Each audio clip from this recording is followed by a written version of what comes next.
台湾跟中国是不一样的，我们的防疫做得很好，我们希望能够参加 WHO， 能够让世界看到台湾防疫的作为跟经验。当此疫情险境的时候，朝野党团都知道，民意最希望能够大家一起协力抗疫，能够让疫情趋缓，同时保护国人健康。立法院是最高民意机关，当然都会以民意优先。行政机关就是要做事，也需要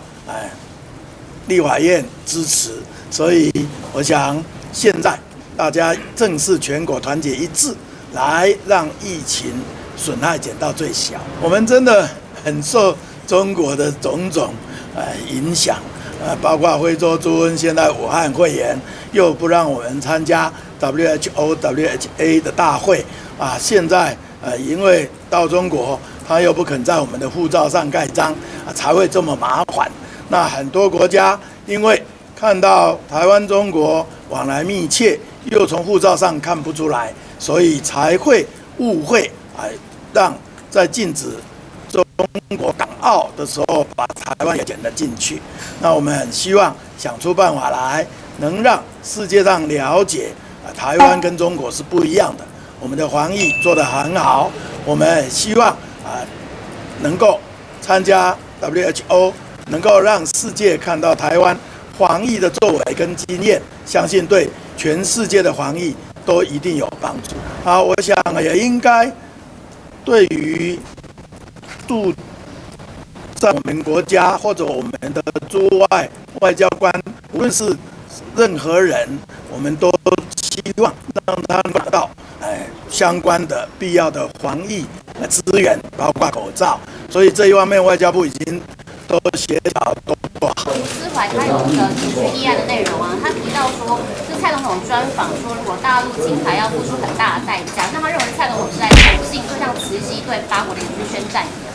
最主要的目的是提醒蔡总统要慎战。我们真的不愿意看到还有人在这个时候讲这种令全民愤怒的话，是相当不妥当的。也是那个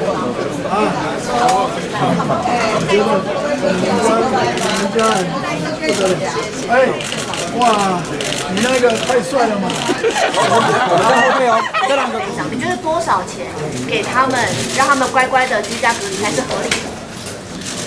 因为这一次的疫情，我们希望不要有传染扩散，所以会有种种做必要的隔离措施等。我们看到很多企业、个人、中央、地方，大家都一起配合，做到滴水不漏。如果有配合的，因此来受到影响的，我们都会酌予补贴。那相关的细节、具体的内容，要等条例通过后，特别预算审议通过后自然向各界报告。那如果不配合的，那我们不但会严查，而且会法办，我们就不给予补助。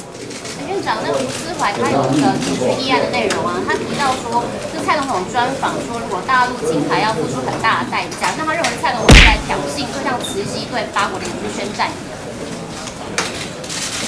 当此疫情紧急严峻的时刻，我们看到整个政府、人民，大家都同心协力，一致在对抗